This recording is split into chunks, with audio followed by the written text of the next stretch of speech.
Well, in this video, we're going to talk about gaslighting. In fact, gaslighting is one of the most toxic things that a partner could do to you, the most toxic thing that your woman can do to you. If you keep playing this game and you keep allowing gaslighting to slide, what ends up happening is over time, you'll start questioning your own sanity. You'll start questioning your own reality, and eventually you'll start thinking that you're the problem. And so the whole reason that the gaslighter does this is because if they can deny the facts of reality, they don't have to address reality. If they can deny the things that you're complaining about, they don't have to address it. And if they can make it out to be you're the crazy one, then what ends up happening is slowly over time, you stop bringing stuff up to them. Because every time you talk to them, it gets turned around on you. And so you're like, well, I must be the problem. What's the point of me bringing it up? I just need to work harder. I just need to become a better person. I just need to become a better father, husband, lover, whatever it happens to be. And typically when someone's gaslighting you, they're not going to stop with that one. They're just going to keep doing it with everything because it's an easy way for them to control you. If your woman can control you, then she's going to see you as weaker than her. And if she sees you as weaker than her, then it's going to hurt her respect for you. And if her respect for you is not there, then she's not going to be attracted to you. And if she's not attracted to you, she cannot be in love with you. And these things are intrinsically put together this way. They're intertwined. And so you have to be able to demonstrate power in your life. And you cannot allow gaslighting to happen. You have to demonstrate that you're more powerful than her, more capable than her at the manipulation game. And if there's too much of it, you play the FAFO game and then you eject. And so in this video, we're going to get into types of gaslighting so that you can see what it is, so that you can make the decision if you need to FAFO with her or just get the fuck out. My name is Ed Baxter and I help guys in betrayal situations. I've coached thousands of men, tens of thousands of men who come through my doors in one form or another. I've had over 3,000 guys come through the Betrayed to Badass program. And that's what we do. We'll get you to that place where you make the right decision for you and your children. The first sign is she just denies an obvious fact, like something actually happened and she's like, that didn't happen. I didn't say that. And so she'll just say that it didn't happen because this way she's blameless. Like, hey, you said you were going to go to the store earlier. She's like, no, I didn't. You're like, yeah, we had a whole conversation about it. She's like, you must be delusional. We didn't talk about that at all. And you're like, yeah, we talked about it for 10 minutes. I totally remember this happening. Or maybe she came home a few minutes late and you say, hey, where were you? And she's like, I came straight home. You're like, yeah, but it only takes you 5 minutes to come home. What are you talking about? And then you know that she went by the store. You say, why did you go to the store? And she's like, I didn't go to the store. And you're like, what's the point of even talking to her right here? She's just going to lie. And so the problem is that when we allow these type of lies, these type of small things, just know that there's a whole mountain of stuff that she's not telling you. If you catch her on this one thing, I mean, how many things have you caught her? It's like if you find one cockroach in the house, you know there's about 1,000 others hiding somewhere else. And this is the same thing with people who continuously lie about small things, big things. You just have only found a couple of these things. What else do we know that she's lying about? And so if she's doing this and she's not able to readily admit fault, and then she just keeps doubling down on this delusion, which they typically do, then you know that it can't be helped. And so when you're in this situation where somebody's doing this, and this is the same for all the different types of manipulation, when they double down on it and they don't readily admit to it and they don't readily try to endeavor to be better at not doing it, then the relationship is always going to fall apart. It's not an if, it's just a matter of when. And so when you put up with this and you allow it to happen long term, it's just always going to devolve into a 3-ring shit show. And so there's no point in like letting it drag out. You should have the wherewithal and the strength and to maybe grow a third testicle to be like, okay, we're ending this now. And you have to be completely zero tolerant with any kind of manipulative behavior, especially gaslighting, because if you don't, again, it's always going to fall apart. It's not a matter of if, it's a matter of when, and the game is, are you strong enough to actually stand up for it, and are you strong enough to walk away if it's not remedied immediately? And so the second one is they'll shift blame. And they'll shift blames by saying like, you're just too sensitive, or why do you make everything about you, or will you do something worse? And what will happen is we're once talking about this issue, and now somehow we're talking about another issue that's related to you. And so we call this blame shifting.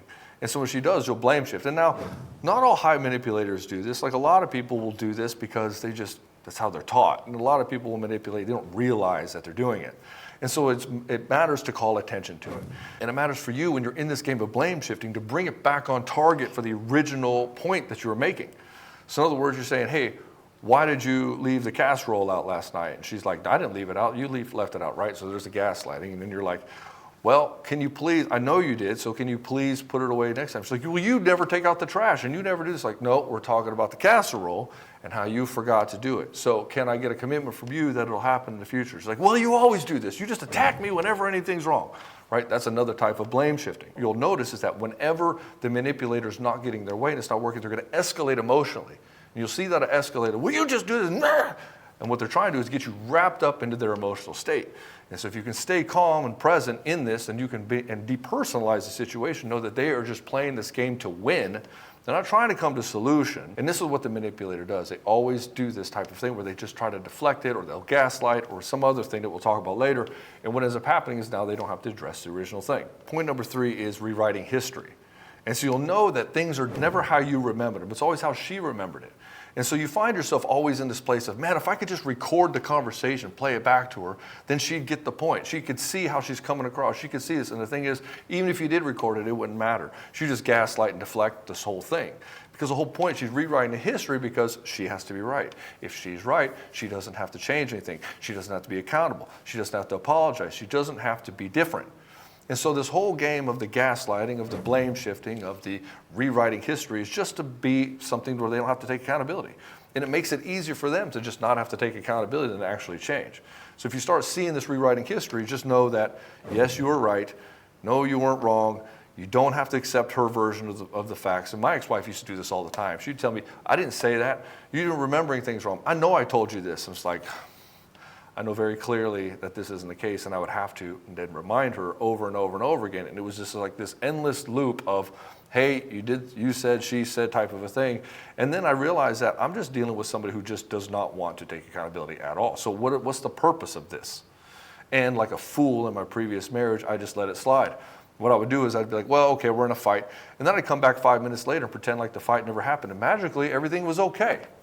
And I thought that was strange that you could do that. Like, how do you just flip the switch like that, be so angry, and then I come back 5 minutes later, pretend we didn't have the fight, and then you're good. And I didn't realize that at the time that she took that as a win, and that there was a lot more under the rug that I had no idea was going on, of the lies and the sneakiness going on through the betrayal. And actually it was happening even before that, all these lies and gaslighting. I just didn't know it. I was oblivious to it because I was just very naive about how people could be. I thought people were all trying to be good and honest like I was. I had no idea that other people were just completely the opposite, and really they just had no incentive to be that way at all. And so it took a while for me to wrap my head around people who would do this type of thing. Like, how do you even live your life this way? How do you live with yourself? But over time, I just accepted that that's just how some people are, and it's not my job to try to fix them. Not even really my job to call them out. It's my job to just not have them in my life. So sign number 4 that you're being gaslighted is they'll weaponize your insecurities. So in other words, she'll say something like, you're just like your father, or you're just like your mother. So if she knows that you're insecure about that, or if you're overweight, she'll say, you just keep feeding your fat face, whatever it happens to be. So she'll weaponize your insecurities against you. Again, this is just a game of deflection. If she can get you off base and emotional, she's already won the argument. She's already got you under control. And so anything that she finds that you're insecure about, and you'll probably have shared something with her in confidence. You'll tell her like you've had a vulnerable moment. You tell her about something that happened to you. And in the time she'll be like, oh, I understand. And then it comes up in a fight and she just uses it against you. This is why women never like you. This is why you could never get laid. This is why you have a little dick, whatever it happens to be. And you're like, man, what the hell? And the whole purpose is that she's just trying to win the fight. And so she's not really concerned about your emotions. And you're like, how could she say something so hurtful? She's not worried about your emotions. She's worried about power and control. She wants to win the fight. And so for her, this is just a negotiation. And this is just one of the tools at her disposal that she can use in this negotiation, which means that she doesn't have to be accountable or change. And so when you're seeing this happening, again, you have to be willing to walk away. And the 5th one we're going to talk about, and there's more, but the 5th one we're going to talk about is stonewalling and dismissive. So in other words, you'll say, hey, what about this? And she'll just be quiet. Like she just won't answer. And just say, I asked you a question. Why did you leave the casserole out? And she just goes through the kitchen like she didn't hear you. You're like, hey, I'm talking to you. What about this? And she's like, I don't know what you're talking. This is just you're making too big of a deal about stuff. Why are you so sensitive? And so what ends up happening, she'll just stonewall you and be dismissive. Like they won't even talk about it at all. And so when you ask about something and you have a very legitimate concern and they just ignore you completely, know that that's on purpose. Yes, they did hear you. Yes, they know that all they have to do is just be quiet, and you will eventually feel the heat and the pressure of the relationship falling apart, and then you'll come back and you'll capitulate and you'll come into compliance and you'll apologize because you'll be like, I need to be the bigger person here. I wasn't perfect. I guess I could have approached that a little bit different. So I'll apologize first, and hopefully that'll open up and invite the conversation for her also to apologize, and then we can come back to normal. And then you find out that that never fucking happens. And so this whole game of dismissiveness, of avoiding you, of stonewalling you, it's an emotional abuse. Like all of this is emotional abuse. You shouldn't take it. As a man, if you're dealing with this in your relationship, you need to put an end to it. You need to hold the boundaries. You have to be willing to walk away. Yes, even if you have children. Because the problem is that your ability and your commitment to the relationship is the only leverage you have to make her change. If you've already talked about it and you've said, hey, and you try to get a commitment from her, is now you have to start using leverage. And nobody wants to do that in a relationship, because why would I have to use leverage on my partner? We're supposed to come to a mutual understanding. We're supposed to love each other. We're supposed to care about each other's feelings. And when you get into a position where you're the only one caring about the feelings and then the other person just does whatever the fuck they want, and then you have to come to this place where you're like, well, now I have to use leverage to get my woman to do something. That's not a very cooperative relationship. This seems very manipulative. And you're like, yeah, it is. Well, welcome to a manipulative relationship. You have invited yourself into it, you've encouraged it over time, and now you're dealing with this is what you got. So anyways, brother, if you want to become an absolute master in the game of unraveling manipulation, this is one of the big things we get into with Soul Seducer, because if you can be manipulated by your woman, she will never see you as powerful. And so you as a man, you have to learn about manipulation. You have to learn how to hold boundaries. You have to learn to be powerful in your relationship, not just out there in the world and business, but in your actual relationship. You have to learn to be more powerful than her, because with the manipulation happens, you will never be able to create soulmates with her. You will never be able to do it, because if she finds herself more powerful than you, she will not respect you and she will not find you that attractive. This is why the relationship starts to fall apart, because her incentive to be good, her incentive to really want the relationship to work, her incentive to be with you and have sex with you is all predicated on her attraction to you. And so when this is happening, you know that this is what's happening, is that the attraction is waning. And if you're with somebody who's manipulative, then you know that all she's really living for is attraction and not actual meaningful love, because somebody who's a giver, somebody who cares about you, is not trying to manipulate you. They're not trying to have control over you. They care about you. They appreciate you. They want to have deep, meaningful connection with you. And so we teach men how to convert these relationships into deep, meaningful connection.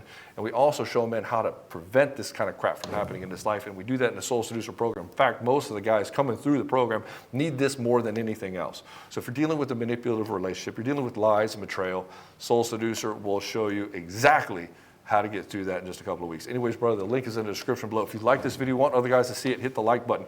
And then also, if you got value out of this video, hit subscribe, and I'll see you in the next one.